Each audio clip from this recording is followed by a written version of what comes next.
Hi, y'all. We're Two Goss in a Coffin, but you knew that already. Hopefully, if you didn't, well, we're Two Goss in a Coffin, and I'm Amari. And I'm Jude. And today we are going to talk about the films that we watched in August. Horror September. Film. Oh, fuck. Just kidding. I knew that. It's September. Yeah. Because it's October now, and this year's going by really fast. Mm-hmm. Yes. Oh So my God. same as last time, we have the tier list. If you didn't watch our August roundup, You should watch it. you still. should, because I think it was fun. And we're gonna keep making them, so it doesn't matter if you think it's fun. Yeah. But the tiers are great, pretty good. The vibes saved it. The vibes didn't save it, and Yes. I feel like at some point we'll see a movie that we're like, it goes in like a way better tier or a way worse tier. We haven't gotten there yet. They're not quite. Not quite.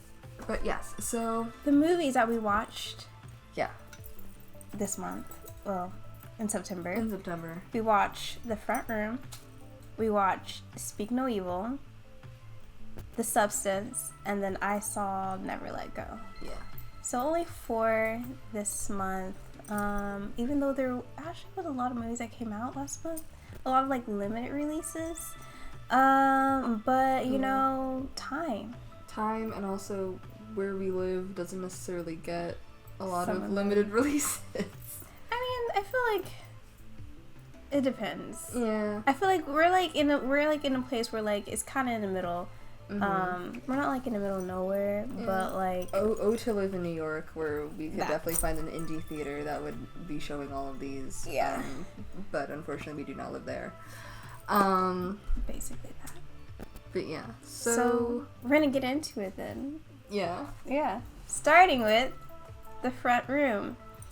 I'm Um, immediately like, it was It was unfortunately. I was really excited too because I really love Brandy. I was super excited to see her in like another horror film. And really wanted like this to be her chance to really like shine and stand out in this. And like her performance was great. The problem was everything else, basically. The story was pretty bad. We had done our little review on it, and I still stand by. Brandy was great. Catherine Hunter was great. Fantastic. They were both fantastic. It's just like, for what? First of all, what is wrong with the these Eggers guys? What's wrong brothers. with y'all? Like, what is it like? Why was there so much like shit and piss in this film? First of all, like, I'm concerned. I'm really concerned. If you need to talk to someone, you can't actually talk to me because I don't know if I can don't wanna handle. hear about it. I don't know if I can help you with that. But you should talk to someone because it was very concerning. Like, Yeah. that's what it felt like. It's like they were just trying to like. And the thing is, there's so many like themes and like topics that they did kind of like bring up, but then they didn't like really expand on them or really go deeper into it. Like, we were touching on like reproductive horror, which like is super timely, and which is why we're seeing a lot of like these films kind of like touching on that recently, because you know that's a right that's currently up in here right now. Yeah. And it's even more important, I feel like, to talk about, considering like reproductive health for like Black women, and how like when it comes to like giving birth, there's a very high maternal mortality rate for Black women. And since like some of the bans that have like gone up in regards to like abortion and just like in general, not even just that, but just like in general, maternal health for Black women is such like a it's really hard and it's really dangerous, and there's so much more that they could have like, I feel like, got into, and they just like barely touched the surface and didn't engage with it at all. So that was kind of Disappointing. And even just like, I mean, they're intertwined, they're connected, but like the race element, I just feel like the way that they went about it, everything felt very shallow to me. The religious like trauma and elements going on there, again, everything just felt very shallow. It seems like they were more excited to like show us how gross shit and piss is. I'm like, I get it. You have like a weird scat kink, but you know, some of us are good on that. I feel like because like the most obvious thing that's happening in that movie is that like the mother-in-law was behaving like a baby, and so there was that element of it, but like there's so many more things you could get into with that, of like when trying to have these very serious confronting conversations about race, white people tend to turn into babies about it, and you have to baby them about it in order to preserve their feelings. But they didn't do that in any way that felt like they're making a statement about it. Yeah. It's just like, what if this old woman acted like a baby? And that was the other thing, that they were just like the horror once again. And like the thing is, Kathryn Hunter is like known for being able to do like weird stuff with her body. That's been like her, I don't want to say her career, but like that has always been an element of her as like an actress, like people talking about like how she is able to shapeshift and like use her body in weird ways. And anyone who's ever seen her in anything else, she can do weird things with movement. And it just felt like there wasn't like they didn't use it to any end that meant anything, or like played into the uncanniness that she can embody.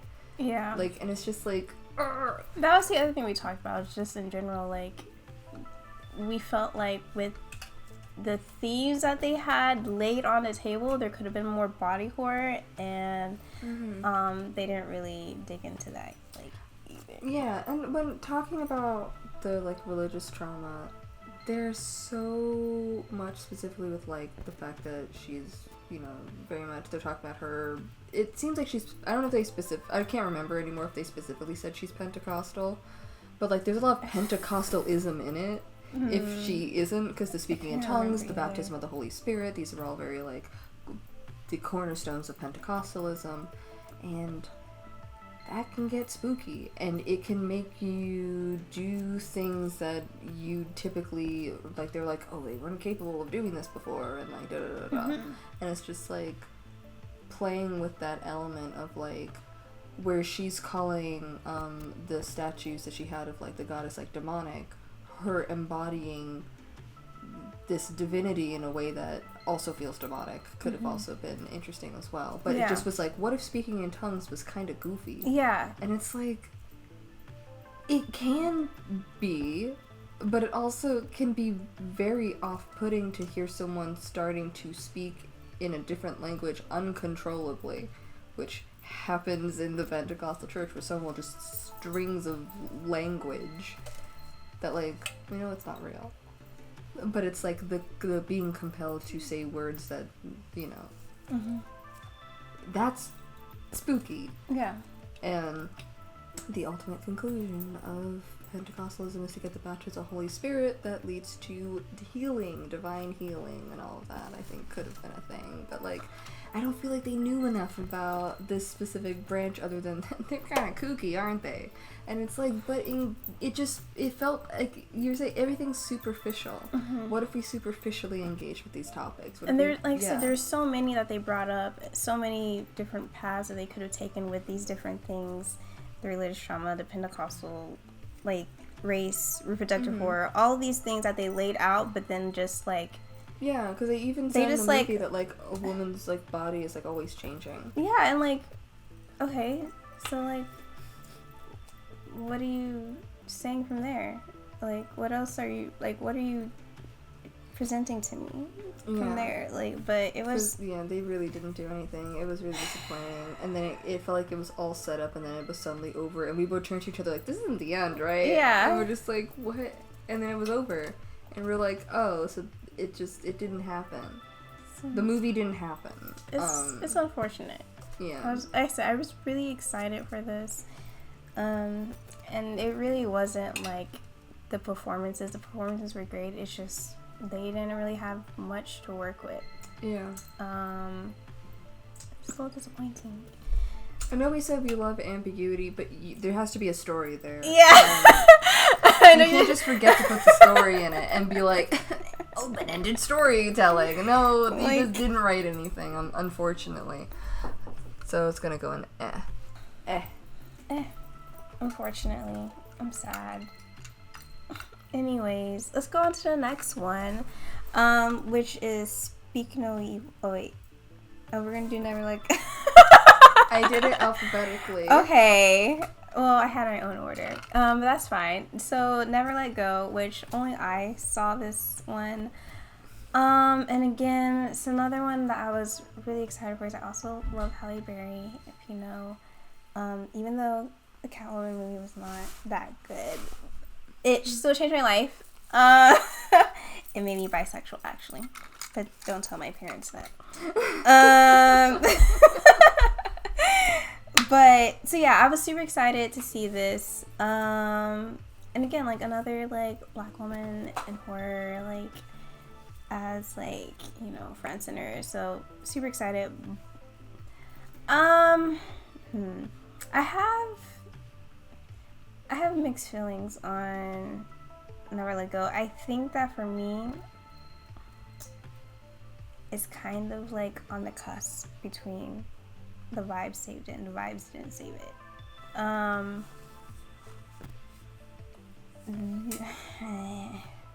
They're just like, there's a lot, again, I don't know, I feel like I'm repeating myself, but I feel like this has been kind of a problem with a lot of different horror films that came out this year anyways.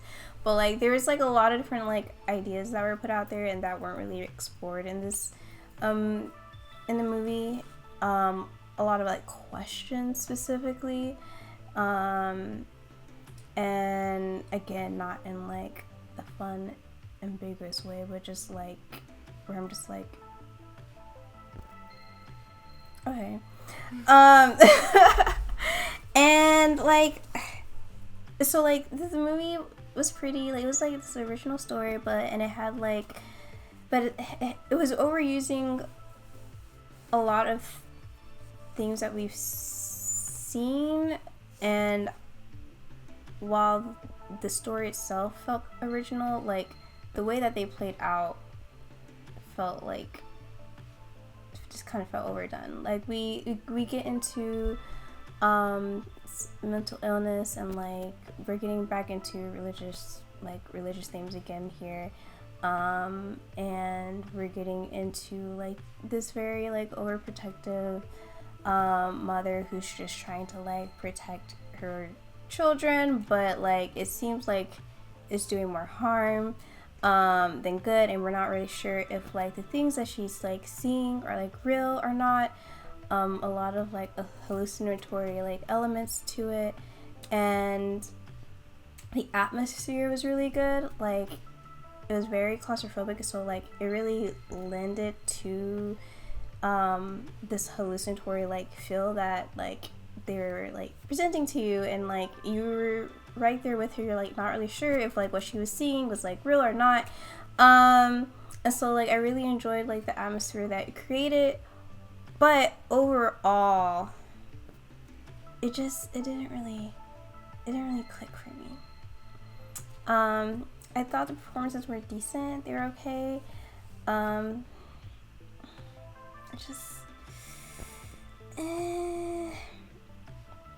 don't know. It just didn't quite come together for me. I feel like they could have tightened it up in places, especially towards like the end. We come to a point where like we think we're reaching the climax, and like we're gonna get something out of it after this very long like slog and builds up. You want to try that again, or we can? No. So we got original audio. What was it? What? Just go on. So like we're coming up to this like a lot of this like slow build up, and we think that we're like reaching this like point of like this climax of this like high action, and then it's just we think we're getting somewhere, and then like it just I don't know. It didn't come together for me. And unfortunately, I actually think I am, after like thinking about it and talking about it right now, I think that I'm going to say that the vibes didn't save it. It is on the cusp, but it almost does it for me, but just not quite. Yeah, that's really all I can say about it. I also, yeah. It was just me that saw it, so yeah, we didn't talk about it. I didn't even talk about it afterwards because, like, I felt kind of. Oh my god, I can't fucking talk today. That's great. I felt kind of underwhelmed after watching it, as well. So like, yeah. So, well, that's that. But next we have Speak No Evil, which we did both see. We did both see it, and I actually liked this one. I wasn't expecting I to. was gonna hate like, after like so all the fucking bad. trailers, I was like, oh my god, okay, I get it. Yeah. But I actually really enjoyed it. I think we both really enjoyed it. Yeah, evil. Me and my wife saw you across the bar. We really dig your vibe. It's sinister. Very sinister. Like, Ugh. there's a lot of like actually like heavy. Yeah.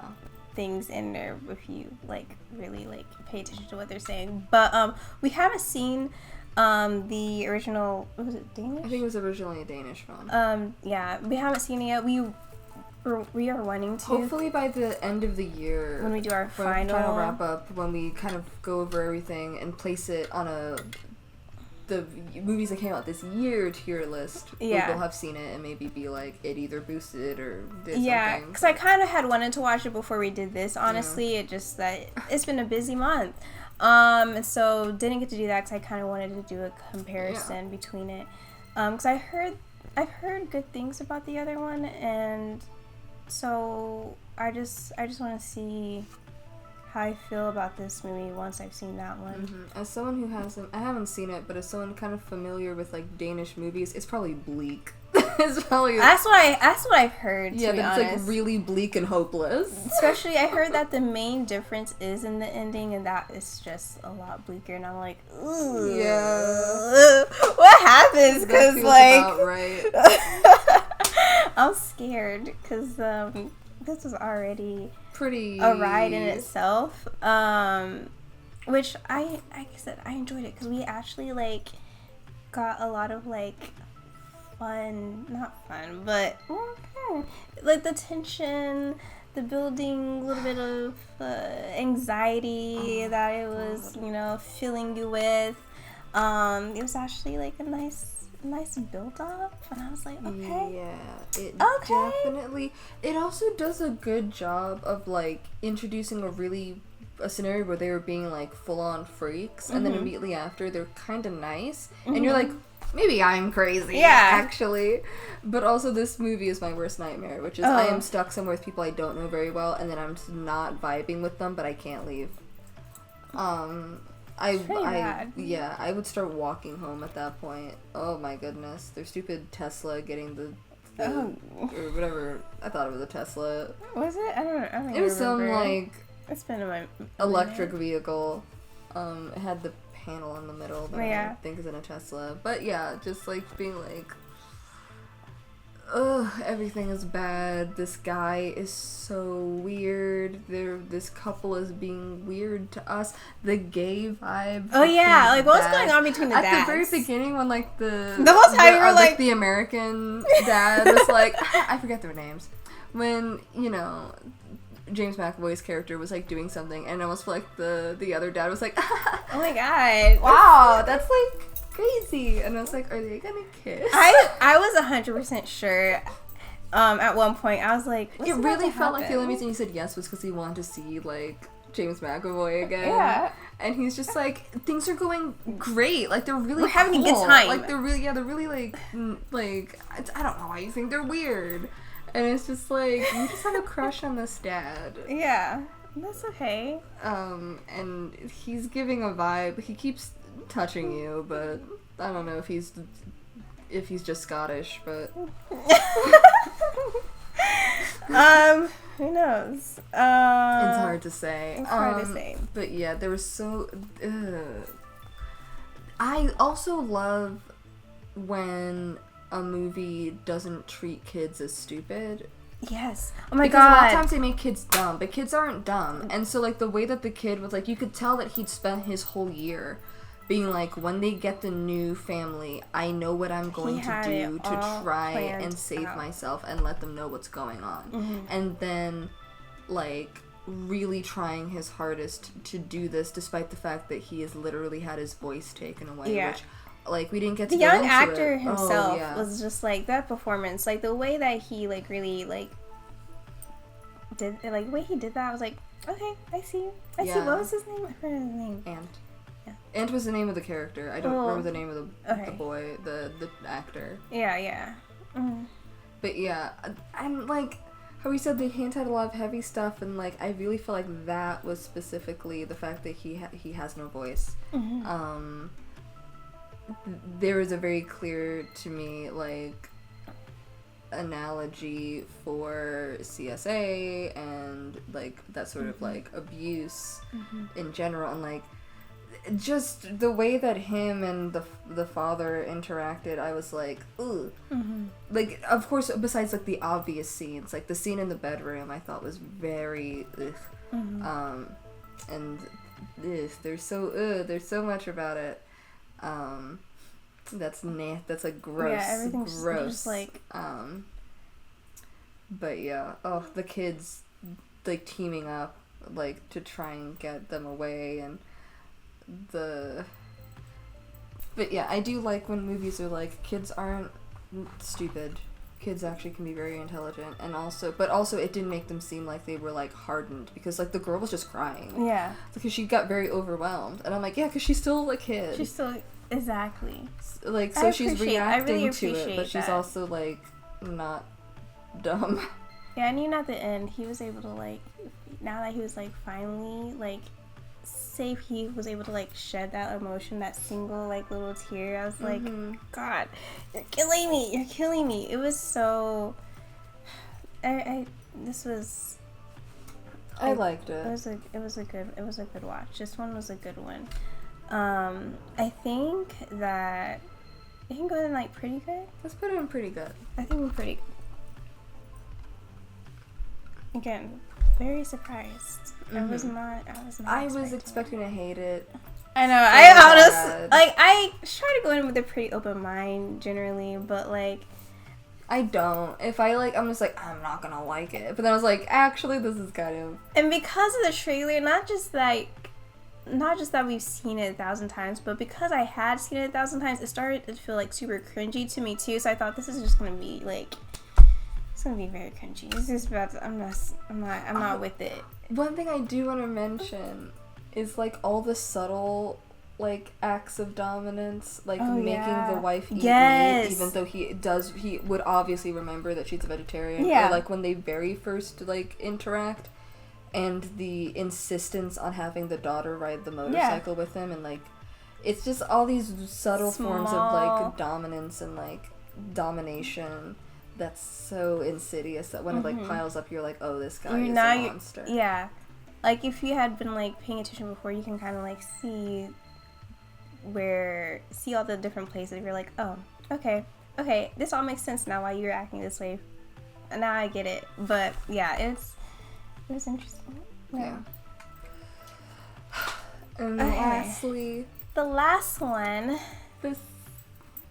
I wish one of us had a big yellow coat. The Substance. Oh, I loved her. I loved The Substance. I loved it.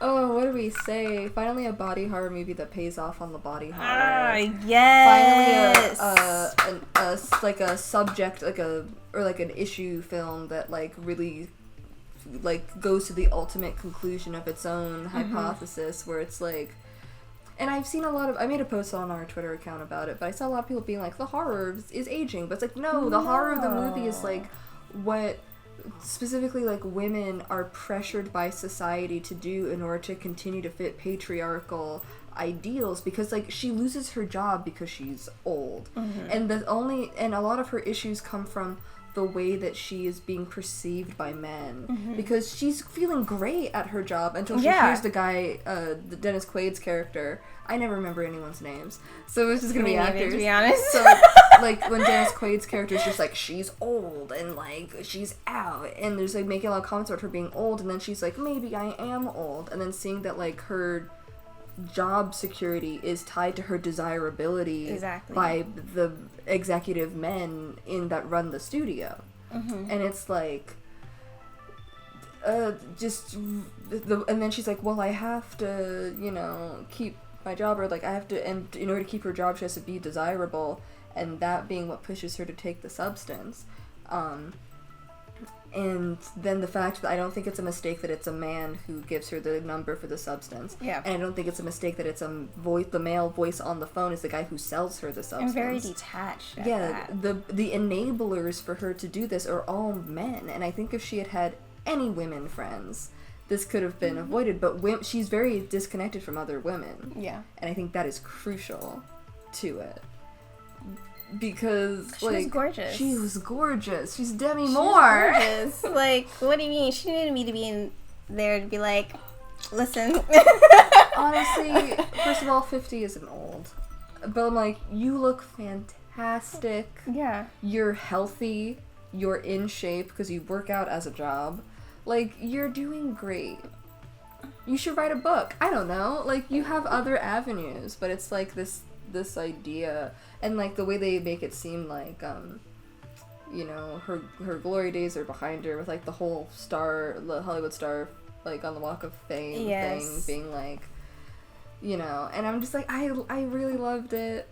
I love that it got a little goofy with it at the end with the comical amount of blood. Oh my god, that was so good. I was like, you know what? Giving me another like blood rave vibe, like all of them just like, oh, it was so good. Yeah. So good. And I've seen a lot of people be like, you could tell it's a French film because like of the topless women on public TV, and I'm like, yes, for sure, but also I feel like it speaks to the over-sexualization that it's speaking to, because Sue's program was so it's barely exercise. It's like mostly just like extreme close-ups of her body. The shots were like uncomfortable. The way that which I also really enjoyed. I really enjoyed like the cinematography and how they would just get really up close and personal, in a way that you're just like, like it's like these parts of the body that are like,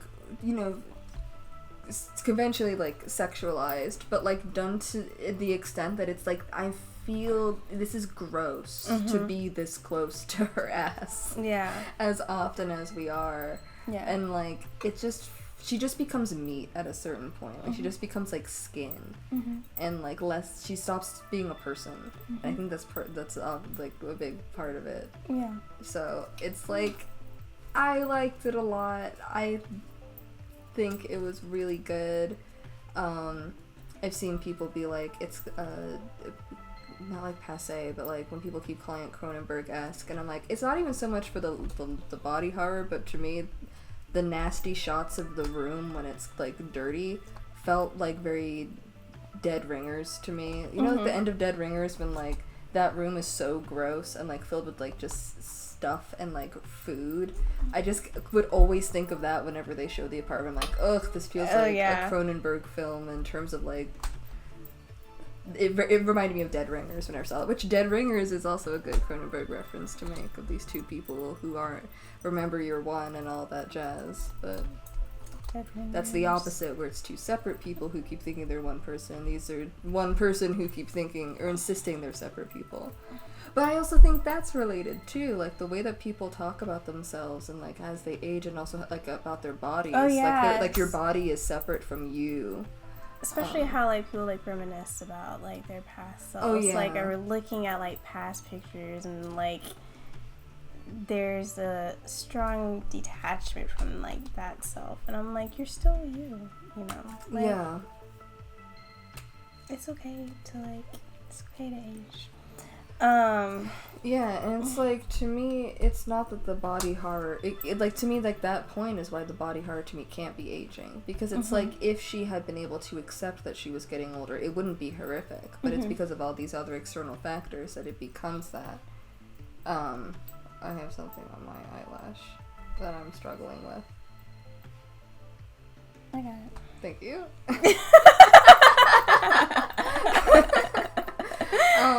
Yeah, so it's like, I really liked it. It was so punchy. It was so good. A lot of fun. Made me cringe in a good way. Yeah. Whenever she stuck the needle oh my god, into the every spine. single time. Especially when she started doing it repeatedly. Nasty. Oh god, it got real gross. But like, it was good. It just felt like, to me, like those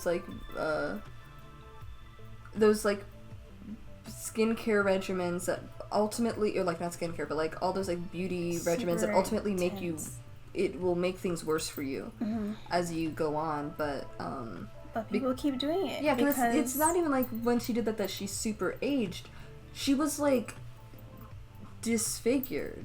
She was gnarled in a way that was not natural. And people do a lot of like really dangerous stuff to like appeal to whatever like the current trend of desirability is.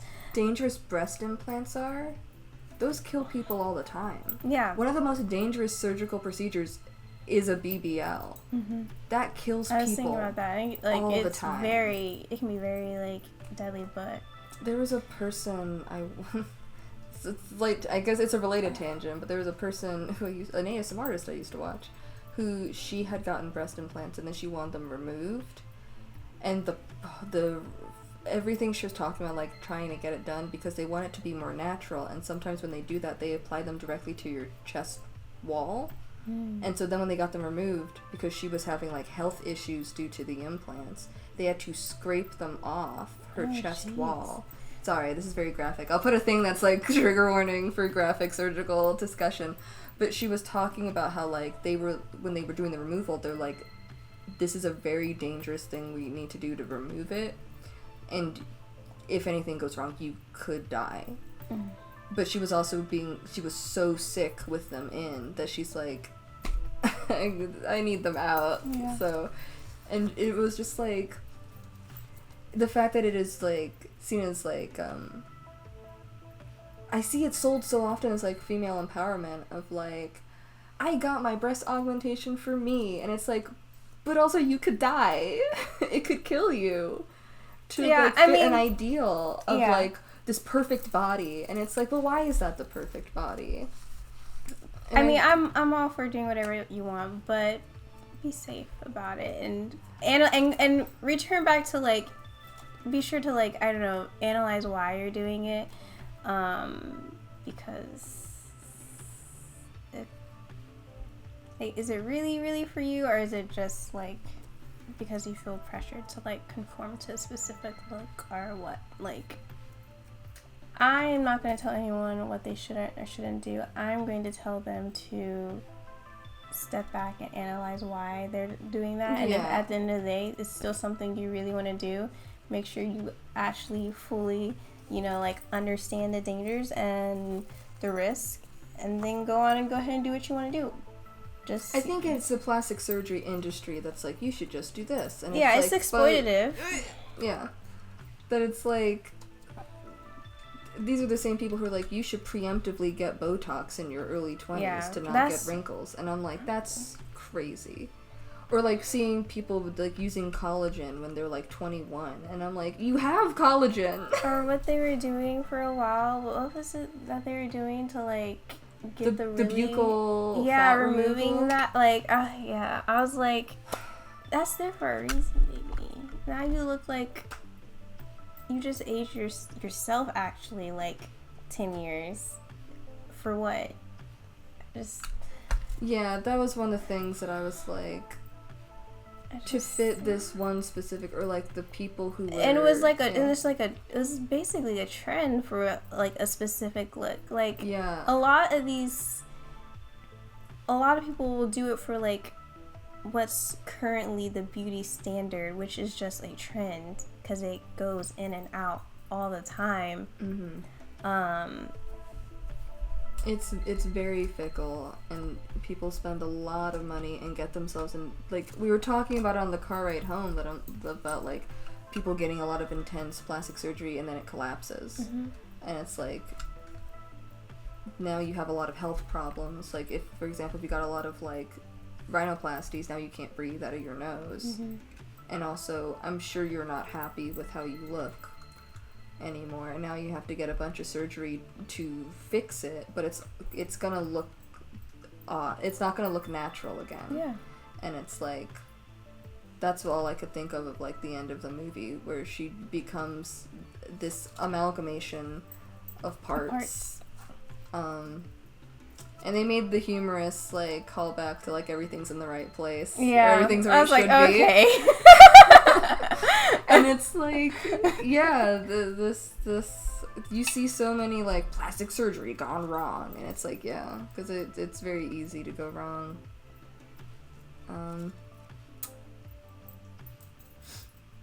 It's a really a complicated, complex topic. To be honest, I feel like that was the other thing. I was worried about how like in your face it was being, but it with their message, but it actually worked for me, and I feel like that was kind of the point, because everything was in your face. We talked about how much it like zoomed in on like parts to be like very confronting and uncomfortable, and I feel like that's what they were doing with the message as well, so it really actually like worked for me. But yeah. So another thing in this film that was interesting, that the way that they handled was her like relationship with food and how that manifested, and how also like even like the way when she would eat as Liz or Elizabeth. Yeah. And then like kind of like manifested almost as like self-harm for Sue. Like the image of like the chicken bone like coming up like in her like ass, which also was like another like, it kind of felt like very on the nose, like it's going straight to your thighs. You know? And then like literally pulling it out out of her like belly button. That was crazy.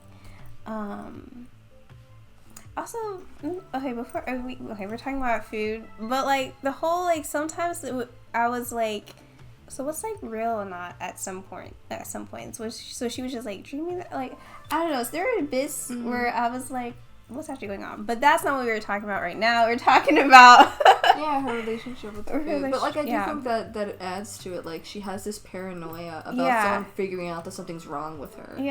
I found that really interesting. And we didn't get something. Well, we'll get into it in a second, because I'm like, the food thing I thought was really interesting. Because like, if we were to look at it as a very hyper-stylized depiction of an eating disorder, a lot of eating disorders come from a place of feeling like you don't have control.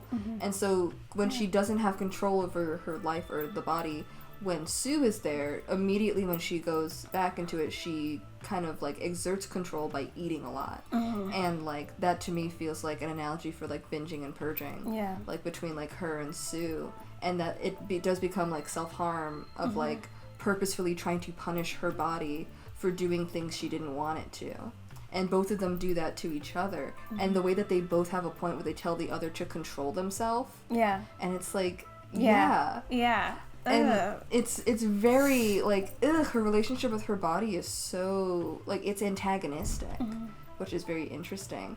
And then the other thing I was thinking about was like, when she gets I kept thinking of it in my brain as like the witch finger, when like it's very gnarled, and like that being a part of like a thing of why when she can't leave the house to go hang out with that guy, of just her looking at herself in the mirror, her seeing herself as like I old was, or like bad or like begging wrong, her and just then to walk out. it just becoming like to the point where she just like ruins her own social life because she doesn't want to be seen like that. And I wonder if anyone else, probably a lot of people have had the experience of like, I remember slightly like personal, but during like one of my worst like moments with like a lot of other mental health things going on, I just remember having a thought of being like, I can't be seen like this. I couldn't tell you what like this meant, but I was just like, I can't go out being seen like this. Mm-hmm. And it just, all I could think of as that scene was like the thought of like, I can't go out and be seen like this. Mm-hmm. And it's like, but there's nothing wrong with how you look. But it's like getting in your head so bad that it's like, how other people are gonna see you and realize it would be like, ooh, there's something wrong. Like you look off or something's off. Mm-hmm. And her having to wear the gloves and like, it just, all of it. I was all just like, it was, there's something about like them, and all I could think of was like especially all the scenes where like she's looking at herself in the mirror, either with delight as Sue or like with that very critical eye as Elizabeth. That all I could think of was that Margaret Atwood quote of like, you are like, there's a man who lives inside your mind and you are your own voyeur. And it's like all the things that you try to do to either give in to male fantasies, and even trying to subvert male fantasies is still a male fantasy, or still prioritizing male fantasies, and ultimately you are then viewing yourself from outside yourself constantly. And all throughout that movie, it's like, way to put it, of like having a voyeuristic view of your own body is like very, I think the movie did a very good job of I think having that in it with all of the elements. So yeah, it was so good. I loved it. Very, very tasty. I loved it. Yes. Yeah. Also, when Sue is literally falling apart and the guys are like, you should smile, and she has like holding her teeth in her hand and like hiding her fallen ear. I'm like, oh god, how many times do we hear that? Yeah. And I'm just like, that was so gross. I'm falling apart. Literally, I'm having a bad fucking day. Get out of my face. Yeah. I don't need to smile for you. My ear came off in the elevator. My teeth fell off in the bathroom. Like, one by one, they started... when she was, like, pulling them out, I was like, oh, shit. Yeah. Yeah. That's what I need from my body horror. Yeah. I want to be disgusted. I want to not feel great. Because then afterwards I'm like, yeah! That was great! I also, and Amari hasn't finished this movie, but I did love, there's a couple, it felt like the last bit, it felt like both a reference to Mulholland Drive, which I feel has a very similar and like emotional type of ending. I keep getting bullied to finish it. I will. Because it's a really good movie. I'm sure it is. I just haven't finished it. I got vibes of Mulholland Drive at the very end. So I mentioned Black Swan and the whole like dual identity within yourself thing, like fighting with like yourself. It was giving that. Oh yeah. I didn't like But you haven't watched Black Swan yet. I haven't watched Black Swan. But I love Black Swan. But yeah, with Mulholland Drive, you have like this like idealized version of yourself that lives in your mind, and then the reality that's very underwhelming. And how that ends, the insanity. But yeah, it was very interesting, and I think it was great. Yeah. I was considering putting... And the other part about Black Swan is, like, the whole thing is that she's, like, wanting to be perfect, and, like, what that really, like, fighting with yourself to achieve that perfection, so that, yeah. There was, like, a thing that went around with, like, someone who was like, these movies, you should watch this, and one of them was Black Swan. I was like, before we actually saw the movie, but coming out, I was like, yeah, you're right. But yeah, it was good. It was a good movie, y'all. So I think this one should go in great. I think it was great. Yay! Oh my god, look at that. We watched 4 home movies. I actually watched one, but those are the ones that came out in theaters I watched. Yeah. And so again, we will like revisit these at the end of the year when we do like a whole list. I think they will probably stay where they are. The only one that might shift after if I rewatch it is like Never Let Go, but I doubt that these will move. But they might. Yeah, so that's been our September roundup and ranking. We're gonna do one for October as well, and we're gonna do it for. Stay tuned. Yeah, stay tuned. Wait, what are we watching in October? We'll discover that. We put out the list of what's coming out. We did. So it's on our TikTok. I don't know if I'm super excited for any of them. I'm excited for the Forest Hills because it's got Shelley Duvall in it. Yeah, that one already came out though. Yeah, so but we need to get on and see it. But yeah, that one I definitely want to see. Yeah. But yeah. But okay. It's fine. We'll watch stuff. Yeah, so we'll watch those. We'll come back with our rankings next month. And that's all we have for this one. So bye. Bye.